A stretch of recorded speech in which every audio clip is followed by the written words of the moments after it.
The wind came hard across the plains that night, flattening the tall grass like a warning hand pressed to the earth.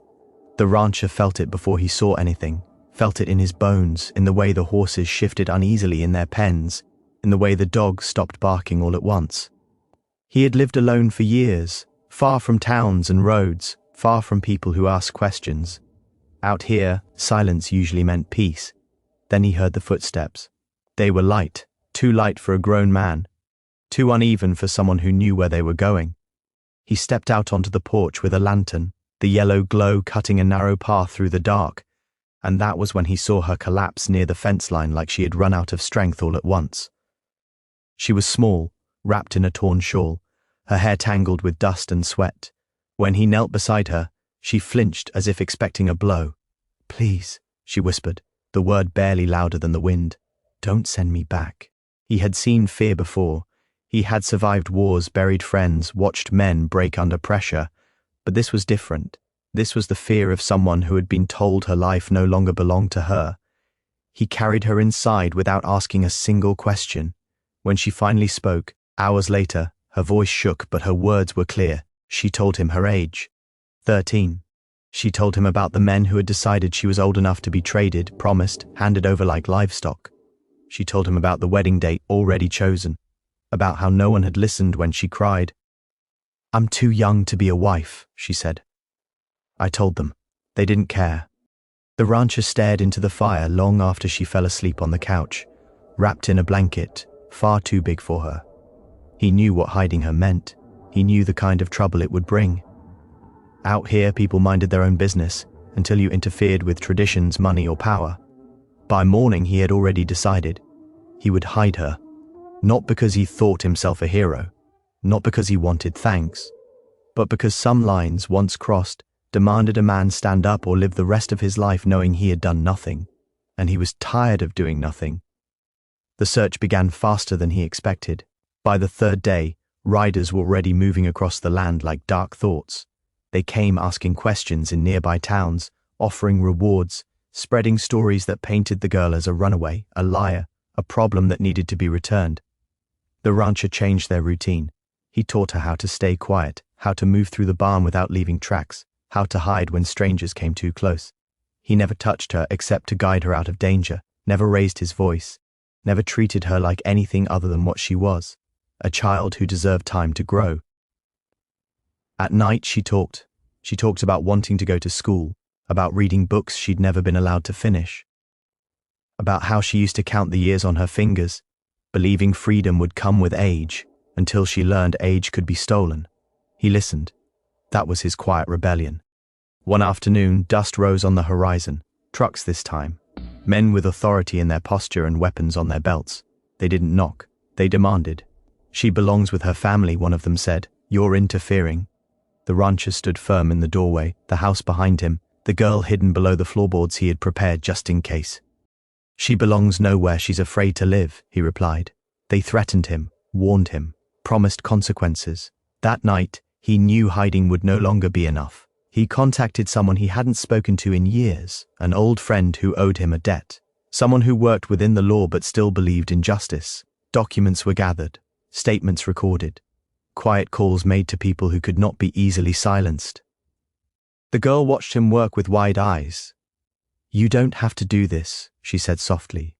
"Yes," he answered, "I do, because by then this was no longer just about her. It was about every child who had been told their fear didn't matter." The day everything came to a head, the sky was painfully clear. They came again, louder this time, more confident, but they didn't come alone. Vehicles marked with official seals followed close behind. Cameras, papers, witnesses. The truth has weight when it finally arrives. The girl stepped forward when asked. Her hands trembled, but her voice did not. She said her age. She said what had been planned for her. She said the words she had spoken before, the ones no one had wanted to hear. "I'm too young to be a wife." This time, the silence that followed was not empty. It was heavy, unavoidable. The rancher stood beside her, not in front of her, not speaking for her, just there, solid and unmovable. He didn't look at the men who had come to take her. He looked at the ones who could stop them. By sunset, the decision was made. She would not be returned. She would be protected, She would be given time. When she left the ranch weeks later, it wasn't in fear. It was with books in her arms, a future ahead of her, and the knowledge that one person had believed her words mattered. The rancher watched the dust settle after the car disappeared down the road. His life would return to silence.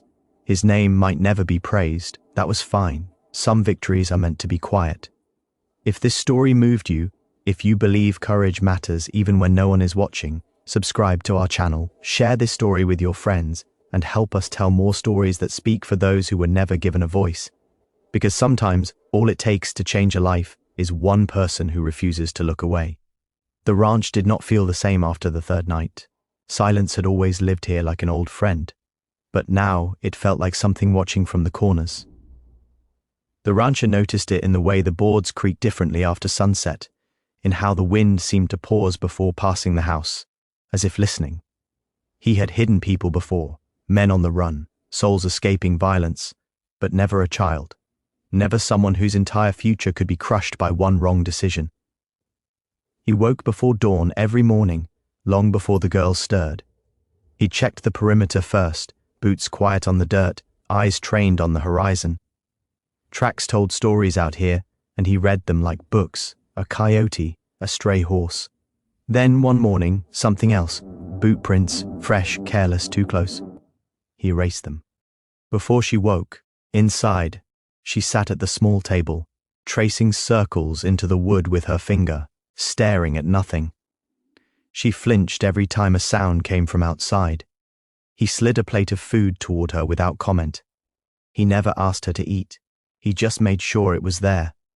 "You don't have to stay hidden all the time," he said quietly. "But when I tell you to, you listen, no matter what."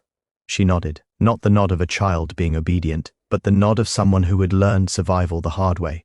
During the day, he taught her small things: how to tell direction by the sun, how to recognize the sound of different engines, how to stay calm when fear tries to take over your breathing.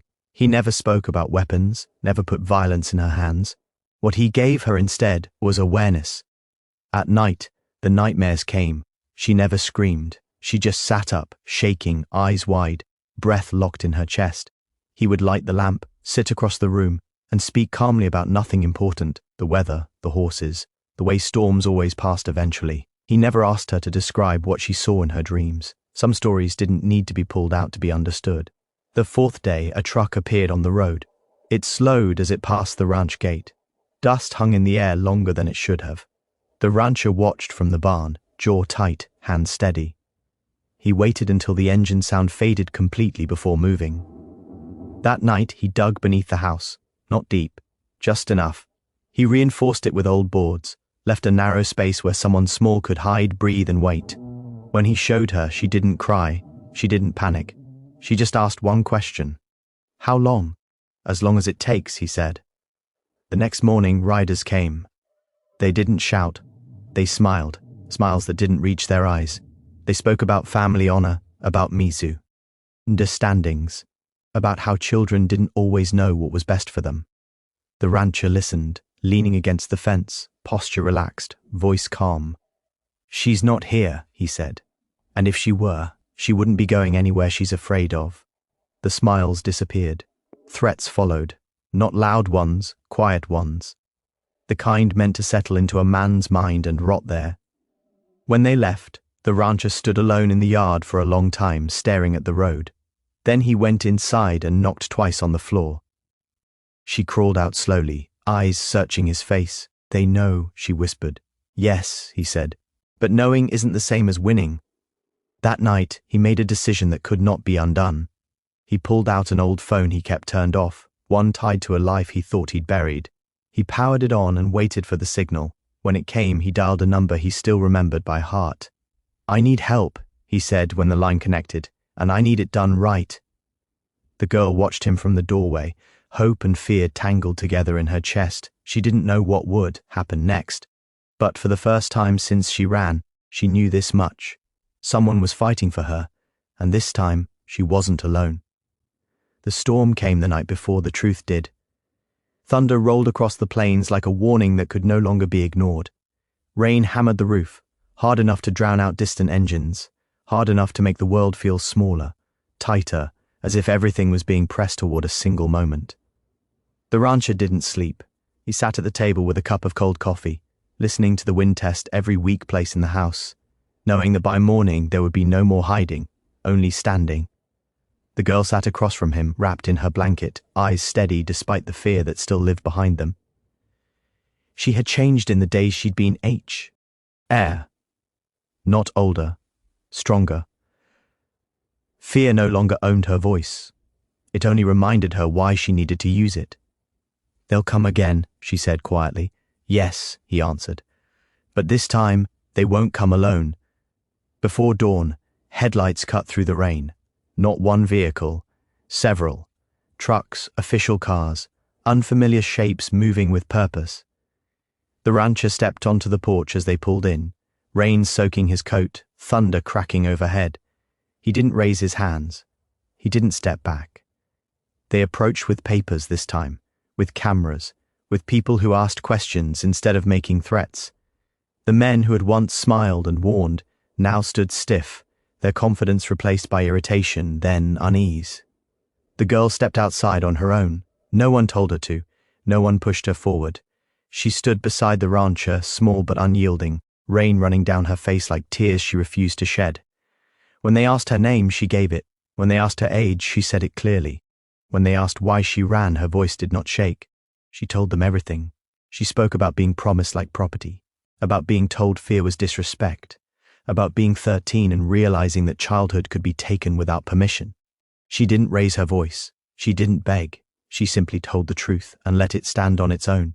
The silence afterward was different from all the others that had come before. This one carried weight. This one demanded action. The rancher said nothing while decisions were discussed, while documents were reviewed, while authority finally did what authority was meant to do. He watched the girl from the corner of his eye, saw how her shoulders slowly relaxed as the words temporary protection and immediate safety were spoken aloud. When they asked her where she wanted to go, she looked at him once. "Somewhere I can grow," she said. By afternoon, the rain had stopped. The sky cleared in a way that felt deliberate, almost kind. She packed her few things, clothes that were not hers, books he had given her, a future that finally felt real. Before she left, she stood in the doorway and turned back. "You believe me," she said. He nodded. "That's how change starts." The car disappeared down the road, dust rising behind it and then settling. The ranch returned to silence, but it was not the same silence as before. It was fuller, earned. The rancher stood alone in the yard until the sun dipped low, casting long shadows across the land. He knew there would be consequences. He knew his name might be spoken with anger in some places. That didn't matter. What mattered was this: a child had spoken the truth, and this time, the world had listened. If this story moved you, if you believe courage matters even when it costs something, subscribe to our channel, share this story with your friends, and help us tell more powerful stories that protect voices the world too often tries to silence.